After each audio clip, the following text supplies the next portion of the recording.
Radhe Radhe friends. ओम गम गणपते नमः। ओम नमो भगवते वासुदेवाय। गुरु भक्ति योग भाग 4। गुरु भक्ति का विवरण।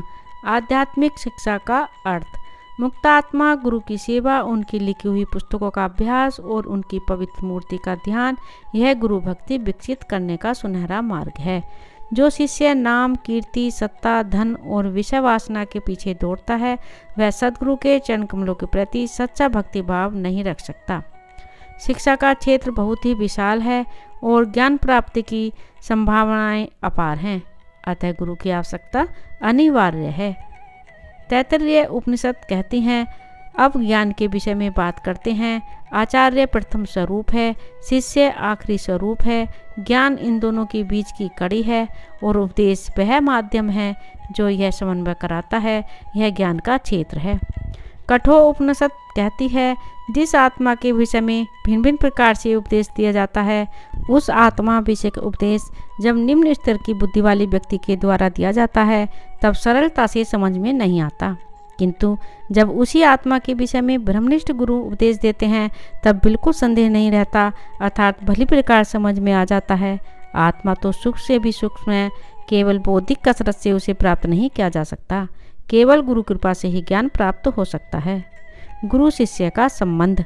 शिष्य को आचार्य के घर रहना चाहिए, 12 वर्ष तक संपूर्ण ब्रह्मचर्य का पालन करना चाहिए तथा कठिन तप करना चाहिए। उसे गुरु की सेवा करनी चाहिए तथा उनके मार्गदर्शन में पवित्र शास्त्रों का अध्ययन करना चाहिए। जो शिष्य को शिक्षा दे सके और स्वयं जो शिक्षा दें उसको अपने आचरण में ही ला सकें, वे ही गुरु हो सकते हैं।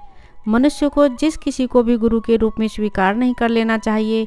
एक बार गुरु के रूप में स्वीकार कर लेने के बाद किसी भी परिस्थिति में उनका त्याग नहीं करना चाहिए। आत्म साक्षात्कारी गुरु इस जमाने में सचमुच बहुत ही दुर्लभ हैं। सचमुच में आध्यात्मिक विकास कर लेने वाले व्यक्ति तब तक गुरु के रूप में फर्ज अपने सिर पर नहीं लेते, जब तक परमात्मा की आज्ञा नहीं होती। जब योग्य साधक आध्यात्मिक पथ की दीक्षा लेने के लिए गुरु की खोज में आता है, तब उसके समक्ष ईश्वर गुरु के स्वरूप में दिखते हैं और उसे दीक्षा देते हैं। जो मुक्तात्मा गुरु हैं, वे एक निराली जागृत अवस्था में रहते हैं, जिसे तुर्य अवस्था कहा जाता है। जो शिष्य गुरु के साथ एकता स्थापित करना चाहता हो, उसे संसार की क्षणभंगुर चीज़ों के प्रति संपूर्ण वैराग्य का गुण विकसित करना चाहिए। उच्चतर ज्ञान का मूल। जो उच्चतर ज्ञान चित्त में से निष्पन्न होता है, वह विचारों के रूप में नहीं अपितु शक्ति के रूप में होता है। वह ज्ञान गुरु के प्रति सीधे सीधे संक्रमित करते हैं। ऐसे गुरु उचित शक्ति के साथ एक रूप होते हैं। ईश्वर साक्षात्कार केवल स्वयं प्रयत्न से नहीं हो सकता, उसके लिए गुरु कृपा अत्यंत आवश्यक है। शिष्य जब उच्चतर दीक्षा के योग्य बनता है, तब गुरु स्वयं ही उसे योग के रहस्यों की दीक्षा देते हैं। गुरु श्रद्धा पर्वतों को हिला सकती है, गुरु कृपा चमत्कार कर सकती है। ये भी निसंशय होकर आगे बढ़ो। परमात्मा के साथ एक रूप बने हुए महान आध्यात्मिक पुरुष की जो सेवा करता है, वह संसार के कीचड़ को पार कर जाता है। अगर आप सांसारिक मनोवृत्ति वाले लोगों की सेवा करेंगे, तो आपको सांसारिक लोगों के गुण मिलेंगे। इसके विपरीत जो सदैव परम सुख में निमग्न रहते हैं, जो सर्वगुणों के धाम हैं, जो साक्षात प्रेम स्वरूप हैं, ऐसे गुरु के चरण कमलों की सेवा करेंगे तो आपको उनके गुण प्राप्त होंगे। अतः उनकी सेवा करो, बस सेवा करो। आचरण के सिद्धांत। अपने गुरु की सेवा करने वाले शिष्यों को दूसरों के समक्ष लज्जित नहीं होना चाहिए, संकोच महसूस नहीं करना चाहिए। गुरु ने भोजन न किया हो तब तक आप कभी भोजन मत करो। गुरु का उच्छिष्ट प्रसाद, गुरु की थाली में बचा हुआ प्रसाद जो ग्रहण करता है, वह गुरु के साथ एकत्व का अनुभव करेगा। गुरु कृपा से वह उनके साथ एक रूप हो जाएगा। जब गुरु निद्रा निधीन हो या आराम करते हों, तब अनिवार्य परिस्थितियों में भी उन्हें जगाना नहीं चाहिए, विघ्न नहीं डालना चाहिए। गुरु के साथ हंसी मजाक कभी मत करो। अगर ऐसा करोगे तो धीरे धीरे उनके प्रति आदर कम होता जाएगा और आपको लगेगा कि मैं उनके बराबर हो गया हूँ। बनावटी गुरु से सावधान रहना। उन्होंने अपनी बर्बादी तो की है, लेकिन वे आपकी भी बर्बादी कर देंगे। अपना कोई गुरु होना अच्छी बात है, लेकिन गुरु का त्याग करना बहुत खराब बात है। गुरु होना अच्छी बात है और गहरी श्रद्धा से उनकी सेवा करना, यह उससे भी अच्छी बात है। गुरु की आज्ञा का पालन करना ईश्वर की आज्ञा का पालन करने के बराबर है। अनेक गुरु करना खराब बात है। गुरु से धोखा करना और उनकी आज्ञा का उल्लंघन करना बहुत खराब बात है। गुरु की सेवा करने के लिए सदैव तत्पर रहो। गुरु की अथक सेवा करके उनकी कृपा प्रसाद प्राप्त करो। जिसने गुरु कृपा प्राप्त की है वही साधना का रहस्य जानता है। गुरु होना अच्छी बात है, उनकी आज्ञा का पालन करना उससे भी अधिक अच्छी बात है और उनके आशीर्वाद प्राप्त करना श्रेष्ठ है। जो अपने गुरु की सेवा करता है वही परम सत्य के संपर्क में आने की कला जानता है। जो मोह से मुक्त हो जाता है वह कभी भी गुरु के प्रति द्रोह नहीं करेगा। गुरु महाराज के जीवित होते हुए जो उनकी गद्दी पर बैठने की इच्छा करता है उसे सीधा नरक का पासपोर्ट मिल जाता है। यमराज भी ऐसे आदमी से डरते रहते हैं कि शायद वह आदमी मेरी गद्दी भी छीन लेगा। गुरु पूर्णिमा के दिन जो अपने गुरु की पाद पूजा करता है उसे पूरे वर्ष के दौरान सारे कर्मों में सफलता मिलती है। गुरु भाई पर प्रेम रखना यह गुरुदेव के प्रति प्रेम रखने के बराबर है। गुरु भाई को सहाय करना यह गुरुदेव की सेवा करने के बराबर है। गुरु की सेवा करना माने आत्मोद्धार करना। गुरु की सेवा करना माने माँ बाप की सेवा करना। किसी भी चीज़ में अंधश्रद्धा होना यह अच्छी बात नहीं है, किंतु ईश्वर के साथ एकत्व स्थापित किए हुए गुरु के वचनों में अंधश्रद्धा रखना यह मोक्ष का राजमार्ग है। आप कुछ ही समय में एक महान विद्वान बन सकते हैं, किंतु आसानी से सच्चे शिष्य नहीं बन सकते। योग्य गुरु की खोज। आजकल कई बनावटी गुरु तथा शिष्य दिखाई देते हैं। आपको गुरु की पसंदगी करनी हो तब ध्यान रखना शिष्य का कर्तव्य है गुरु के पवित्र मुख से जो आज्ञाएं निकलें उनका पालन करना। गुरु के निवास एवं आश्रम के आसपास के स्थान स्वच्छ एवं व्यवस्थित रखो। गुरु और शिष्य के बीच प्रेमी और प्रेमिका जैसा संबंध है। कभी कभी गुरु अपने शिष्य की कसौटी करें या उसे प्रलोभन में डालें तो शिष्य को गुरु के प्रति अपनी श्रद्धा के द्वारा उसका सामना करना चाहिए। शिष्य को कोई भी चीज़ गुरु से छिपानी नहीं चाहिए। उसे स्पष्ट वक्ता और प्रामाणिक बनना चाहिए। राग द्वेष से मुक्त गुरु के चरण कमलों की धूली बनना यह तो महान सौभाग्य की बात है, दुर्लभ अधिकार है। परमात्मा के साथ एकत्व स्थापित किए हुए आचार्य के पवित्र चरणों की धूली तो शिष्य के लिए अलौकिक अलंकार है। गुरु सेवा का एक भी दिन चूकना नहीं। किसी भी प्रकार के पंगु बहाने बनाना नहीं। जो अपने को गुरु चरणों की धूली मानता है ऐसा शिष्य धन्य है। जो शिष्य नम्र, सादा, आज्ञाकारी तथा गुरु के चरण कमलों के प्रति भक्तिभाव रखने वाला है उस पर गुरु कृपा उतरती है। गुरु के कार्य का एक साधन बनो। गुरु जब आपकी गलतियां बताए तब केवल उनका कहा मानो। आपका कार्य उचित है ऐसा बचाव मत करो। जो गुरु विशेषज्ञ हों उनके मार्गदर्शन में आसन, प्राणायाम, ध्यान आदि सीखो। जिसकी निद्रा तथा आहार आवश्यकता से अधिक है वह गुरु की रुचि के मुताबिक उनकी सेवा नहीं कर सकता। गुरु के पद चिन्हों पर जो अधिक वाचाल है और शरीर की टीप टाप करना चाहता है वह गुरु की इच्छा के अनुसार सेवा नहीं कर सकता। हर रोज़ भाव एवं भक्ति से गुरु के चरण कमलों की पूजा करो। अगर अलौकिक भाव से अपने गुरु की सेवा करना चाहते हो तो स्त्रियों से एवं सांसारिक मनोवृत्ति वाले लोगों से हिलो मिलो नहीं। गुरु के आशीर्वाद का खजाना खोलने के लिए गुरु सेवा गुरु चाबी है। जहाँ गुरु हैं वहाँ ईश्वर है, यह बात सदैव याद रखो। जो गुरु की खोज करता है वह ईश्वर की खोज करता है। जो ईश्वर की खोज करता है उसको गुरु मिलते हैं। शिष्य को अपने गुरु के कदम कदम का अनुसरण करना चाहिए। गुरु की पत्नी को अपनी माता समझकर उनको इस प्रकार मान देना चाहिए।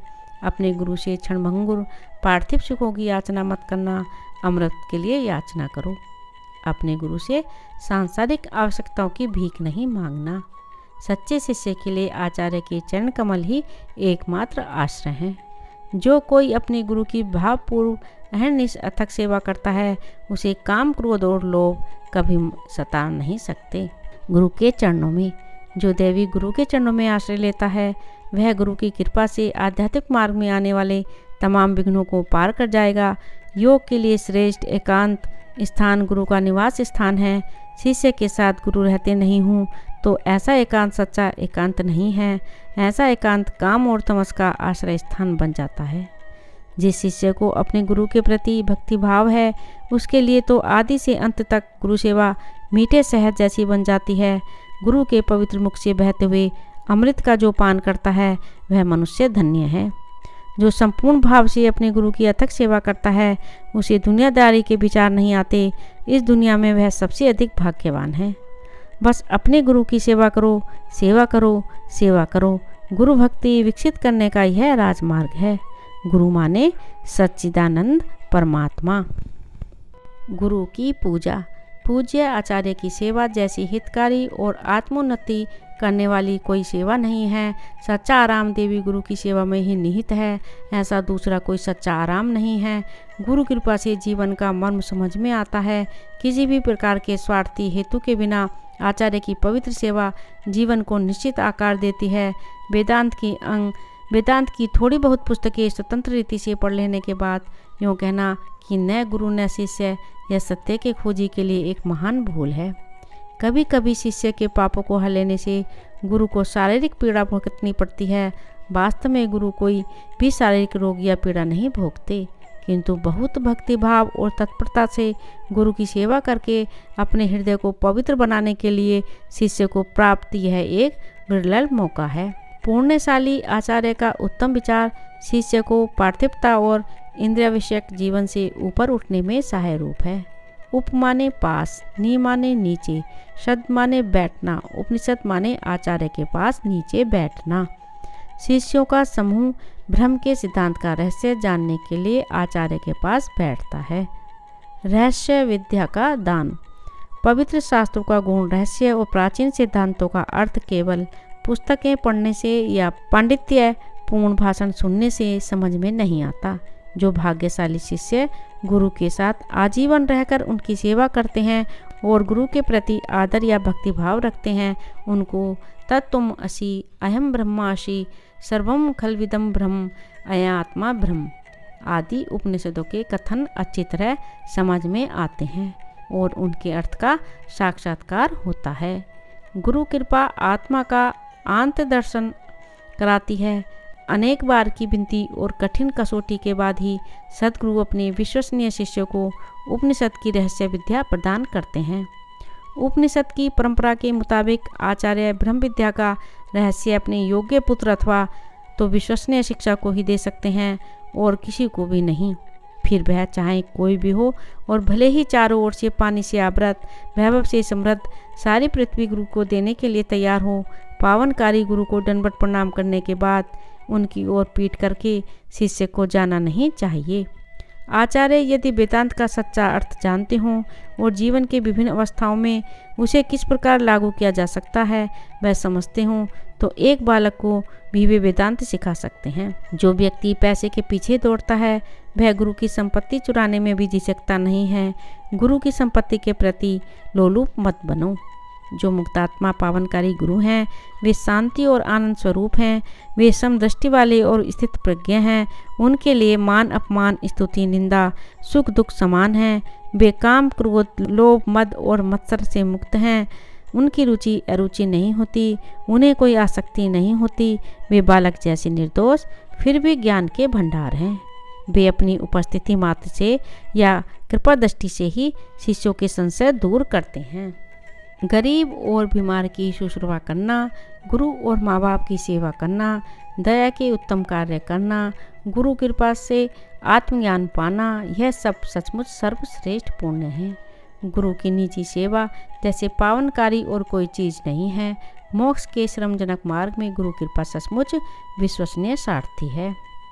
आत्म विजय का शस्त्र।